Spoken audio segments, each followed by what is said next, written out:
Você também sente que ninguém mais se relaciona de verdade? Nos tempos de ghosting, do like por educação e do vamos ver no que dá, amar virou quase um jogo de sobrevivência. Mas calma, talvez o problema não seja você, é o sistema. Você já teve a sensação de que tá mais fácil encontrar um bug no sistema do que alguém que realmente queira se relacionar? Tipo, a gente entra no aplicativo de namoro achando que vai conhecer o amor da vida e sai de lá com oi, tudo bem, que dura 36 horas e depois silêncio total, um ghost desapareceu. É como se todo mundo estivesse jogando um jogo que ninguém explicou as regras. E não é que a gente não quer se conectar, sabe? Mas parece que o dar match virou um novo bom dia. E aí você conversa com alguém por 3 dias, se empolga, já imagina até o nome do pet de vocês dois e pronto. A pessoa some, te deixa no vácuo e ainda aparece online, como se você fosse um bug do WhatsApp. Se você tá cansado de viver isso, respira fundo, porque você não tá sozinho. Muita gente hoje sente como virou um sinônimo de correr atrás de alguém que tá sempre fugindo. E olha, talvez o problema não seja só você. Talvez a gente esteja tentando amar num sistema que foi feito pra dar errado. Mas calma, antes de você desistir do amor e virar um monge zen, bora trocar uma ideia real sobre isso. Algoritmos do amor. Como os aplicativos mudaram a forma de se apaixonar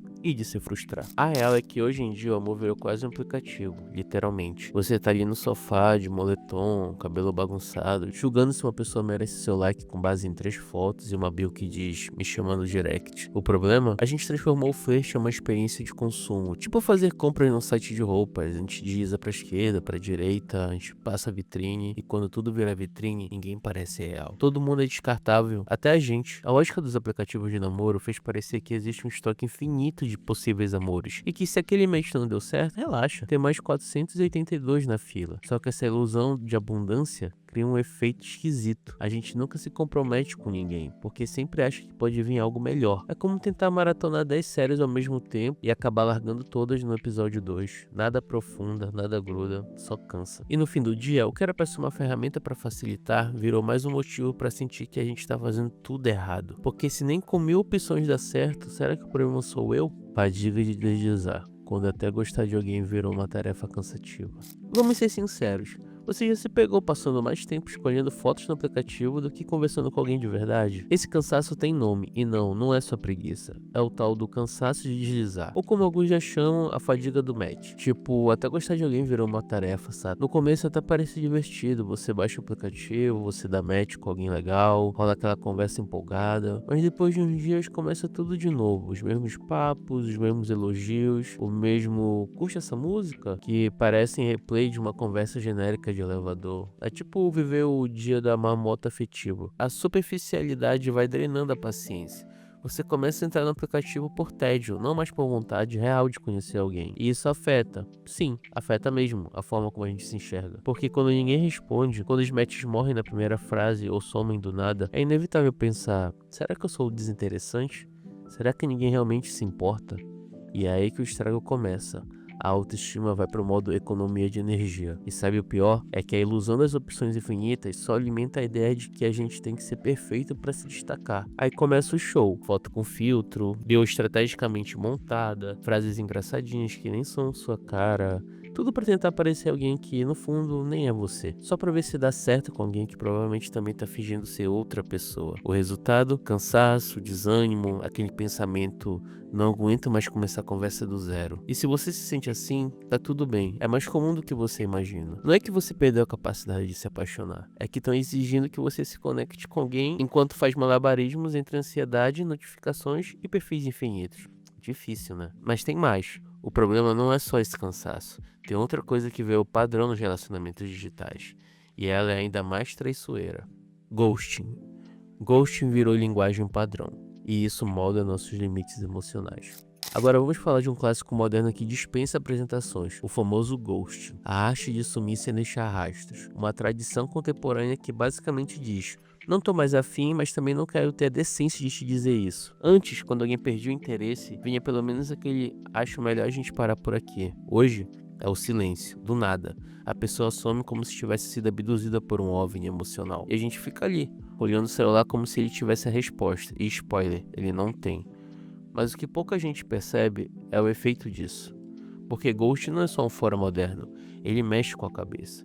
a gente começa a esperar que toda relação vá acabar assim, sem aviso, sem explicação, sem nenhum valeu, falou, e esse padrão vai moldando o jeito que a gente se relaciona, sempre no modo defensivo. Você já se pegou evitando se envolver demais porque não é que a pessoa some, ou demorando pra responder só pra não parecer carente? Pois é, isso não vem do nada, é comportamento aprendido. A gente vai condicionando a não confiar, a não se entregar e a manter tudo numa distância segura. Isso passa até para as relações fora dos aplicativos. A galera desaprendeu a comunicar incômodo, a encerrar ciclos com maturidade, a simplesmente ser honesta. Porque é mais fácil desaparecer do que lidar com a vulnerabilidade de dizer não quero mais. E olha, se você já levou ghost e ficou tentando entender o que fez de errado, respira. Não tem explicação que justifique covardia emocional. Às vezes a pessoa simplesmente não sabe lidar com sentimentos, nem os dela, nem um dos outros. E isso diz mais sobre ela do que sobre você. O que a gente precisa lembrar é que sumir não é normal. Não devia ser, mas virou. E quanto mais a gente aceita isso como um padrão, mais difícil fica acreditar em relações reais. Match instantâneo, conexão profunda. A diferença entre desejo e intimidade. Tem uma coisa que a gente precisa conversar sem enrolação. Só porque você deu match com alguém, isso não quer dizer que vocês têm conexão. E sim, isso é uma das maiores confusões do nosso tempo. É fácil confundir desejo com intimidade. A conversa flui, os flertes são rápidos, pinta aquele friozinho na barriga. Mas na real, muitas vezes a gente tá só no piloto automático da dopamina. É tipo um prazer imediato, que some tão rápido quanto ele veio. A gente se acostumou a picos de emoção que não levam a lugar nenhum. O ciclo é sempre o mesmo. Match, papo animado, elogios, talvez um encontro, e logo depois, tédio. E o pior, silêncio. A pessoa vira um nome esquecido no histórico de conversa e você segue pro próximo, como se fosse normal. Só que isso vai deixando uma marca, porque no fundo, a gente sente falta de algo a mais.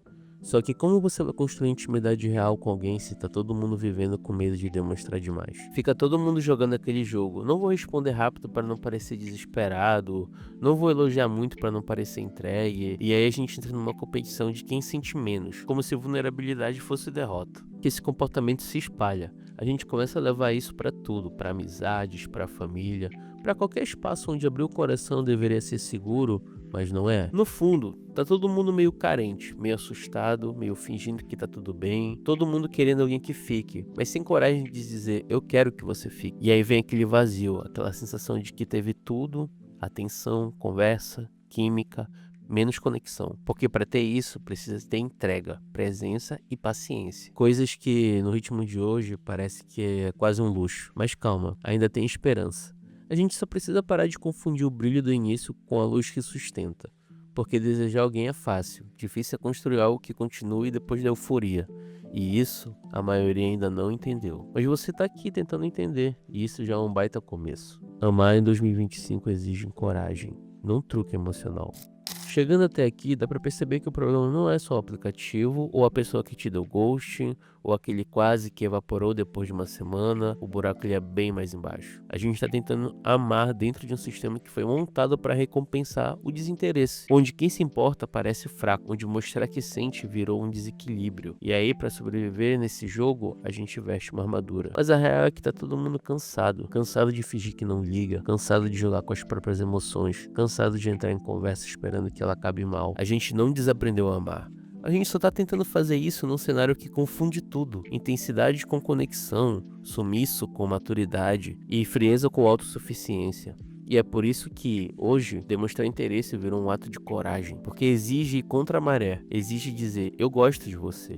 No mundo onde o mais comum é, tô de boa, tanto faz. Talvez amar em 2025 não seja sobre técnicas, nem sobre estratégias de conquista, nem sobre responder mensagem 2 horas depois para parecer misterioso. Talvez seja só sobre voltar pro básico, olhar alguém nos olhos, ouvir com atenção, se permitir sentir. E sim, correr o risco de dar errado, porque dar errado faz parte. Amar é isso, é se jogar mesmo sabendo que não tem garantia. E honestamente, viver tentando evitar dor também é uma forma de sofrer. Então, se você sente que não se encaixa nesse caos, se sente que ainda busca algo mais sincero, isso não é fraqueza, é força. É sinal de que, no meio da confusão, você ainda acredita em algo real. E isso, meu amigo ou minha amiga, já te coloca muito à frente da média. Se esse vídeo te cutucou de algum jeito, fica tranquilo. Tá tudo bem sentir confusão, frustração, até aquela pontinha de cansaço com os relacionamentos de hoje. É normal não saber exatamente como amar nesse caos. É normal ter medo de se abrir, de se machucar, de parecer vulnerável demais. Mas sabe o que não precisa ser normal? Fingir que tá tudo certo enquanto tudo pesa por dentro. Por isso eu quero te fazer uma pergunta real. Quando foi a última vez que você se abriu de verdade pra alguém? E mais, você sente que tem medo de demonstrar demais? Se você tiver afim, comenta aqui embaixo, de verdade. Eu quero ler a sua história, os seus perrengues, aquelas situações que já viraram meme, mas na época doeram muito. Porque esse canal aqui é pra isso, é pra gente parar de fingir que não sente e começar a conversar de verdade. E se esse papo fez sentido pra você, já se inscreve, deixa o seu like e manda esse vídeo pra alguém que vive reclamando que ninguém presta. Vai ver, ele só tá tentando se proteger igual todo mundo. A gente se vê no próximo vídeo e lembra, querer algo real no mundo raso não é exagero, é coragem. Falou!